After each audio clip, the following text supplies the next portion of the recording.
Hai, Assalamualaikum warahmatullahi wabarakatuh. Selamat datang di Rumah Dosen. Oke, di Rumah Dosen kali ini kita akan banyak sekali membahas tentang metode penelitian kesehatan. Kebetulan nih Bu Lydia lagi ngajar tentang bagaimana metode penelitian kesehatan. Oleh karena itu sekalian aja dibuat videonya, siapa tahu ini bisa bermanfaat juga untuk mahasiswa lain yang nonton video ini. Oleh karena itu kalau dirasa bermanfaat boleh dong di-share video ini nanti kepada teman-teman yang lain. Oke. Ini sudah semester gasal ya.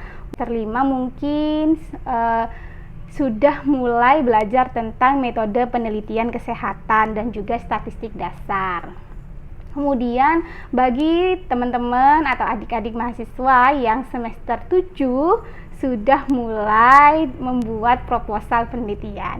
Mungkin ini adalah saat yang tepat untuk kalian bisa nonton video ini supaya memperoleh sedikit ilmu tentang metode penelitian kesehatan. Bagi adik-adik mahasiswa nih, ini adalah sesuatu yang wajib ya untuk menyusun suatu karya tulis, baik itu skripsi, tesis, atau disertasi. Oleh karena itu kadang-kadang nih kalau di awal biasanya anak-anak yang memulai melakukan skripsi itu merasa bahwa ini adalah sesuatu yang berat. Padahal sebenarnya kalau kalian tekun dan fokus terhadap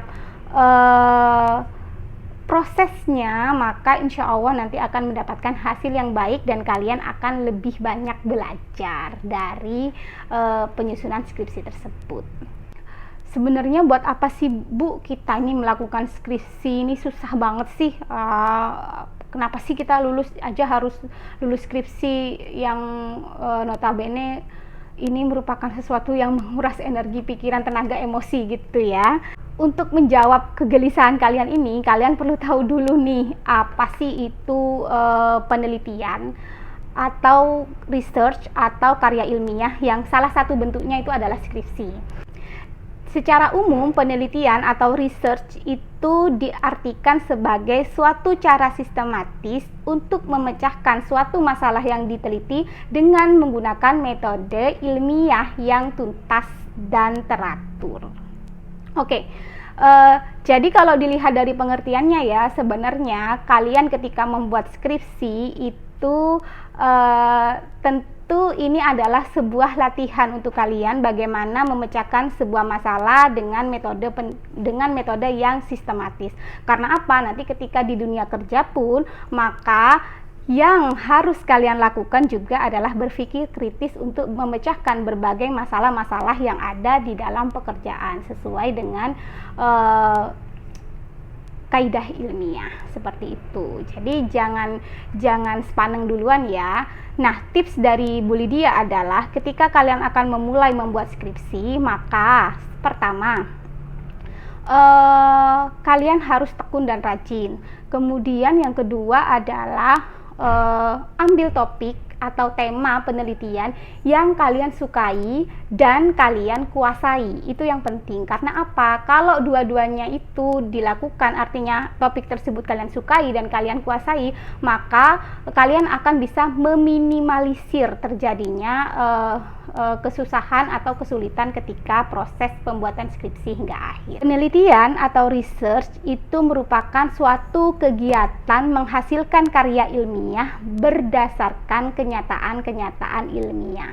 Nah, karya tulis yang kalian hasilkan ini dibuat berdasarkan hasil dari studi kepustakaan atau studi lapangan, baik itu secara klinik maupun studi di laboratorium. Nah, studi yang kalian lakukan, baik itu studi kepustakaan maupun studi lapangan, itu dilakukan dimulai dari adanya permasalahan yang kalian teliti, kemudian kalian olah dan dianalisis hingga akhirnya kalian mendapatkan kesimpulan dari permasalahan yang ada tersebut. Jadi itu adalah pengertian penelitian secara khusus. Kita sudah mengerti tentang apa itu penelitian. Maka selanjutnya kita harus tahu nih tujuan kita membuat penelitian itu untuk apa. Secara umum, tujuan kita melakukan penelitian itu adalah untuk mengembangkan ilmu pengetahuan yang sudah ada, sehingga diharapkan kita bisa menemukan konsep, teori, kaidah, atau metodologi-metodologi yang baru untuk memecahkan permasalahan-permasalahan yang ada di bidang kalian masing-masing. Kalau misalnya di penelitian kesehatan berarti tentang kita diharapkan untuk bisa mengembangkan ilmu pengetahuan yang berkaitan dengan memecahkan masalah kesehatan yang ada. Secara khusus, tujuan melakukan penelitian adalah yang pertama untuk membuktikan suatu teori yang sudah ada. Apakah teori tersebut benar atau tidak, itu dibuktikan secara sistematis melalui penelitian. Kemudian yang kedua adalah menemukan adanya teori yang baru atau sebuah produk baru yang bermanfaat, baik itu misalnya bidang kesehatan maupun bidang-bidang yang lainnya, sesuai dengan jenis penelitian kalian ya. Kemudian yang ketiga adalah untuk mengembangkan teori-teori yang sudah ada. Nah, itu adalah tentang penelitian dan tujuan penelitian.